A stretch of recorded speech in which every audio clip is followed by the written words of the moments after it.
দিবেন, এতিমের মুখে খাবার তুলে দিবেন, আপনার হৃদয়টারে নরম করে দিবে কে? আল্লাহর ঘর মসজিদে যাবেন, নিজ হাতে মসজিদটারে একটু পরিষ্কার করে দিবেন, আপনার জীবনটারে উজালা করে দিবে কে? তাহলে এগুলো করার মাধ্যমে আমরা মসজিদের আবাদ করতে চাই। আমরা মসজিদের আবাদকারী হতে চাই কি চাই না? আল্লাহর ঘর মসজিদ আবাদ করার মতো শ্রেষ্ঠ কাজ পৃথিবীতে হতে পারে না। এই মসজিদের কিছু আদব আছে, আল্লাহ রাসূল সাল্লাল্লাহু আলাইহি ওয়াসাল্লাম বলেছেন এই আদবগুলো মেনটেন করে যেন আল্লাহর ঘর মসজিদের সাথে আমরা ব্যবহার করি। মসজিদের 1 নম্বর আদব হচ্ছে মসজিদে ওযুর সাথে প্রবেশ করা। কিসের সাথে? ওযু করে পরিচ্ছন্ন হয়ে মসজিদে প্রবেশ করা। এজন্য অপবিত্র অবস্থায় গোসল ফরজ, এরকম অবস্থায় মসজিদে ঢোকা যাবে? কথা বলেন, ঢোকা যায়? যেই নারীদের মাসিক চলতেছে, মেনস্ট্রুয়েশনাল পিরিয়ড চলতেছে, ওই নারীদের পক্ষে মসজিদে ঢোকা জায়েজ আছে? নাই। তাহলে এটা হলো 1 নম্বর আদব। মসজিদে ঢোকার সময় কি করে ঢুকবো? ওযু করে। আওয়াজ করে বলেন, কি করে ঢুকবো? ওযু করে। 2 নম্বর আদব হচ্ছে মসজিদে যাওয়ার সময় সবচেয়ে ভালো জামাটা পরে যাব, সবচেয়ে ভালো পাঞ্জাবিটা পরে যাব। জানতো আপনারা? না সবচেয়ে সিরাটা পরে যান?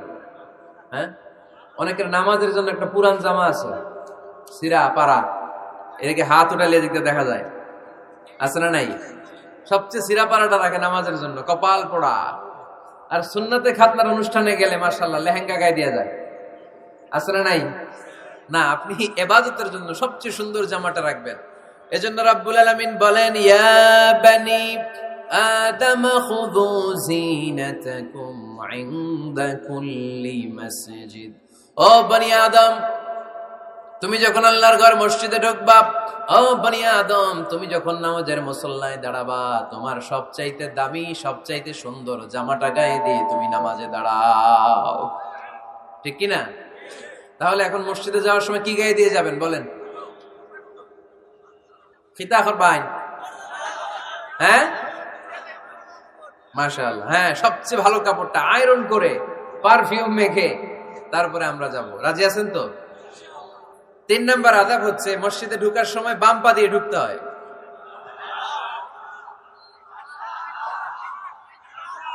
কোন পা?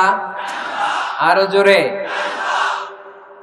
এদেরকে গুতা মারা লাগে, নাহলে আওয়াজ বাড়ে না। এরকম ভলিউম টাইট করতে হয়, ভলিউম হাই করলে এরপরে বাড়ে। এমনি বলতে চায় না। ঘটনা কি? হ্যাঁ, খায় নাই। বদরের যুদ্ধ হয়েছিল রমাদানে, কোন সাহাবী খায় নাই।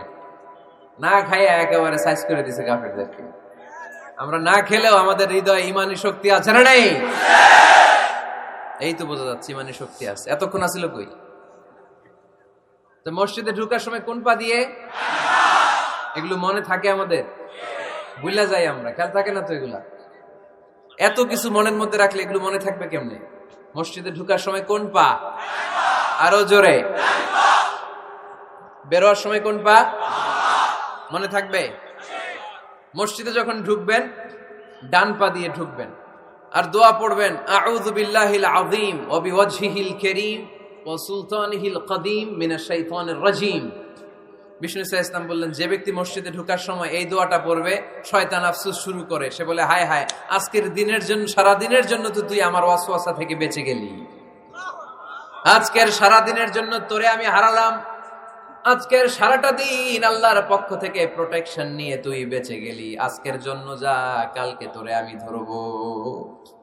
এজন্য এই দোয়াটা পড়ার দরকার আছে না? আউযু বিল্লাহিল আযীম ওয়া বিওয়াজহিল কারীম ওয়া সুলতানিহিল কদীম মিনাশ শাইতানির রাজীম। 4টা বাক্যের দোয়া। মুখস্থ করতে কষ্ট হলে যে ইউটিউবে চলে যাবে আজকেই, ওখান থেকে শুনে আপনারা মুখস্থ করে নেবেন। এই দোয়াটা পড়বেন, তাহলে ওই দিনের জন্য শয়তানের ওয়াসওয়াসা, টেম্পটেশন, প্রভোকেশন থেকে আপনি আল্লাহ তাআলার প্রোটেকশনে চলে গেলেন। সুবহানাল্লাহ পড়েন। তারপর আল্লাহর হাবিব বললেন, ঢোকার আগে আমারে সালাম দাও। পড়বেন, আসসালামু আলাইকা আইয়ুহান নাবিয়্যু ওয়া রাহমাতুল্লাহি ওয়া বারাকাত। এই 2টা জিনিস যখন করে ফেললেন, তখন ডান পা দিয়ে পড়বেন, আল্লাহুম্মা ইফতাহ লি আবওয়াবা রাহমাতিক। সুবহানাল্লাহ পড়েন। আল্লাহুম্মা ইফতাহ লি, ও আল্লাহ আমার জন্য তুমি খুলে দাও আবওয়াবা রাহমাতিক, তোমার রহমতের দরজা। তার মানে মসজিদে ঢুকলে রহমত পাওয়া যায় কি যায় না? মসজিদে ঢুকলে পাওয়া যায় রহমত। মসজিদের বাইরে রহমতের কথা আল্লাহ বলে নাই, মসজিদের ভিতরে রহমত। কোথায় রহমত? কোথায়? মসজিদের ভিতরে রহমত আছে না? তার প্রমাণ মসজিদে ঢুকলেই শান্তি লাগে কেমন জানি, আর ঘুমে ধরে। মসজিদে ঘুমাইছেন কারা কারা দেখি? সবাই ঘুমাইছেন? আরে আমি কত ঘুমাইছি। জুমার নামাজের সময় যে কি ঘুম আসে, আসে আসে কমন পড়ছে, একেবারে কমন পড়ে গেছে। ঘুম আসে কারণ রহমতের ঝিরি ঝিরি বাড়ি ধারা আল্লাহ তাআলা আরশের উপর থেকে নাজিল করতে থাকে, আর এই রহমতের কারণে হৃদয়টা প্রশান্ত হয়ে যায়, অনেকের ঘুমও চলে আসে, ঠিক কিনা?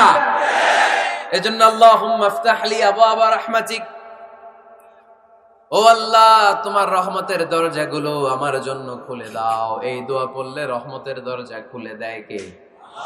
আবার মসজিদ থেকে যখন বের হবেন তখন কোন পা দিয়ে? জোরে বলেন। বাম পা দিয়ে কি পড়বেন? আল্লাহুম্মা ইন্নী আসআলুকা মিন ফাদলিক, ও আল্লাহ তোমার কাছে আমি তোমার পক্ষ থেকে ফদল চাই, মানে রিজিক চাই। রিজিক দেয়ার মালিক কে? তার মানে খুব সোজা সাপটা কথা হচ্ছে, মসজিদের ভিতরে পাওয়া যায় রহমত, আর বাইরে পাওয়া যায় ফদল বা রিজিক। বাইরে পাওয়া যায় কি? রিজিক। মসজিদের ভিতরে রিজিক আছে। তার মানে সারাদিন মসজিদে বসে থাকলে রিজিক মিলবে? নামাজের সময় নামাজ পড়তে হবে, কাজের সময় কাজ করতে হবে, এটাই হচ্ছে ইসলামের বিধান। নামাজের সময় নামাজ, কাজের সময়।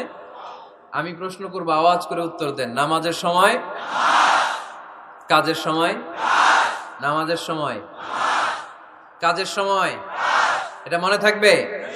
এজন্য আল্লাহ বললেন ফাইদা কুদিয়াতিস সালাতু ফান্তাশিরু ফিল আরদি ওয়াবতাগু মিন ফাদলিল্লাহ, যখন তোমাদের সালাত শেষ হয়ে যায় আল্লাহর রিজিক অন্বেষণের জন্য আল্লাহর জমিনে তোমরা ছড়িয়ে যাও। নামাজের সময় আসবেন, নামাজ শেষ বের হয়ে যান, ফান্তাশিরু ফিল আরদ, জমিনে ছড়িয়ে পড়ো। নামাজ শেষ চেয়ারম্যান সাহেব চলে যাবে ইউনিয়ন পরিষদের ভেতরে, ছাত্ররা চলে যাবে হাই স্কুলে, মেম্বার অফ দ্য পার্লামেন্ট চলে যাবে সংসদে, সেনাবাহিনীর লোকেরা চলে যাবে ক্যান্টনমেন্টে, ব্যবসায়ীরা চলে যাবে তাদের বাজারে, সিএনজি ওয়ালারা সিএনজি নিয়ে ব্যবসা শুরু করবে, রাস্তায় নেমে যাবে, চিল্লায় বলেন ঠিক কিনা? এটাই ইসলামের বিধান। নামাজের সময় নামাজ, কাজের সময়। আচ্ছা, তাহলে প্রথম সুন্নাত পেলাম, পবিত্র হয়ে ঢুকবো, ভালো জামা পরে ঢুকবো 2 নাম্বার। 3 নাম্বার, ঢুকার সময় কোন পা, বের হওয়ার সময় 4 নাম্বার, মসজিদে ঢুকে 2 রাকাত। মসজিদে ঢুকে কয় রাকাত পড়েন আপনারা?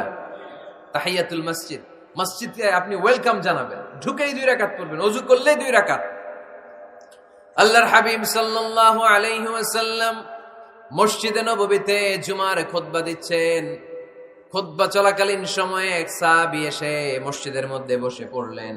আল্লাহর হাবিব সাল্লাল্লাহু আলাইহি ওয়াসাল্লাম সাহাবীরে বললেন দাঁড়াও। সাহাবী দাঁড়ালেন। আল্লাহর নবী জিজ্ঞেস করলেন কেন বসে বললা, 2 রাকাত পড়ছো নাকি? সাহাবী বলে পড়ি নাই। বিশ্বনবী বললেন তাহলে তাড়াতাড়ি 2 রাকাত নামাজ পড়ে বসে যাও। সুবহানাল্লাহ পড়ো। 2 রাকাত পড়ো নাই তো পড়ো, দাঁড়াও, তারপরে বসো। দেখেন খুতবা চলাকালীন সময়ে আমাদের খতিবরা কখনো খুতবা থামায়? কথা বুঝেন নাই? জুমার খুতবা আপনারা শুনেন না? খুতবা চলতেছে, ওই মুহূর্তে ইমাম সাহেবরা কখনো খুতবা থামায়? মাঝখানে কোনো ঝামেলা হইলে থামায় না। প্রথম খুতবা শেষ, বসে, তারপরে দ্বিতীয় খুতবা। খুতবার মাঝখানে কোনো থামাথামি নাই। কিন্তু আল্লাহর হাবিব সাল্লাল্লাহু আলাইহি সাল্লাম কেমন খতিব ছিলেন দেখেন।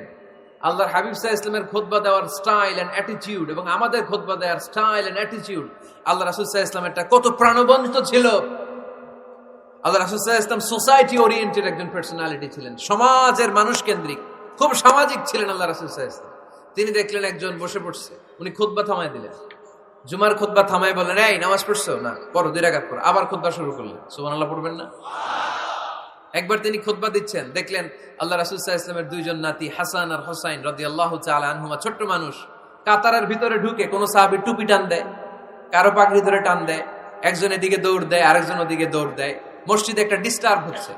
আল্লাহর হাবিব সাল্লাল্লাহু আলাইহি ওয়াসাল্লাম খুতবা থামিয়ে দিলেন, মিম্বার থেকে নেমে আসলেন, 2 নাতিকে 2 হাতে ধরলেন, ধরে আস্তে করে জান্নাতের এই 2 সর্দারকে নিয়ে মিম্বারের উপরে দাঁড়ালেন। এই হাতে এই নাতি, ওই হাতে আরেক নাতি। এরপর দাঁড়িয়ে দাঁড়িয়ে তিনি বাকি খুতবা দিলেন। পড়েন সুবহানাল্লাহ। কত প্রাণবন্ত খুতবা। উনিও খুতবা দিতেন, আমরাও খুতবা দেই। আল্লাহর হাবিব সাল্লাল্লাহু আলাইহি ওয়াসাল্লাম খুতবা দিচ্ছেন।